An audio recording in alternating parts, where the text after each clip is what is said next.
पनवेल महानगरपालिकेची सर्वसाधारण सभा आद्य क्रांतीवीर वासुदेव बळवंत फडके नाट्यगृहात महापौर नितीन पाटील यांच्या अध्यक्षतेखाली पार पडली। या महासभेत शहरातील पायाभूत सुविधा, पाणी पुरवठा, उद्याने, स्वच्छता आणि सामाजिक कल्याणाशी निगडित विविध प्रस्तावांवर सविस्तर चर्चा करून त्यांना प्रशासकीय आणि आर्थिक मान्यता देण्यात आली। या बैठकीला उपमहापौर प्रमिला पाटील, आयुक्त मंगेश चितळे, अतिरिक्त आयुक्त गणेश शेट्टे, महापालिका सचिव नानासाहेब कामठे यांच्यासह नगरसेवक आणि अधिकारी उपस्थित होते।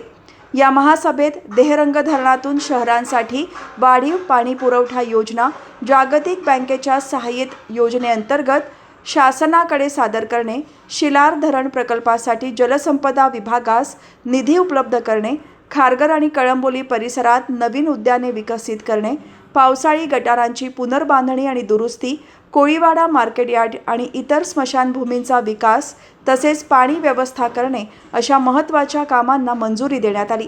याशिवाय ज्येष्ठ नागरिकांसाठी विरंगुळा केंद्र, युवक युवतींना मोफत SSCIT प्रशिक्षण, दिव्यांगांच्या अर्थसहाय्यता वाढ, महिलांसाठी स्वयंरोजगार साधने आणि आगामी गणेशोत्सव आणि नवरात्रोत्सवासाठी विसर्जन घाट आणि कृत्रिम तलावांची निर्मिती करण्याचे प्रस्तावही मंजूर करण्यात आले।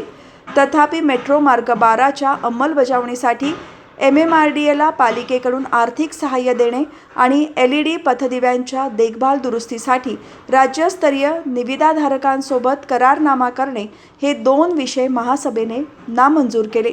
त्याचप्रमाणे कामोठे मलशुद्धीकरण केंद्रातील ब्लोअर्स बदलण्यासाठी महाप्रीतला मान्यता देणे, बहुमजली यांत्रिकी वाहनतळ उभारणे, पर्यावरण सद्यस्थिती अहवाल आणि अमरधाम स्मशानभूमीतील नादुरुस्त गॅस दाहिनी बदलण्याचा विषय पुढील निर्णयासाठी स्थगित ठेवण्यात आला।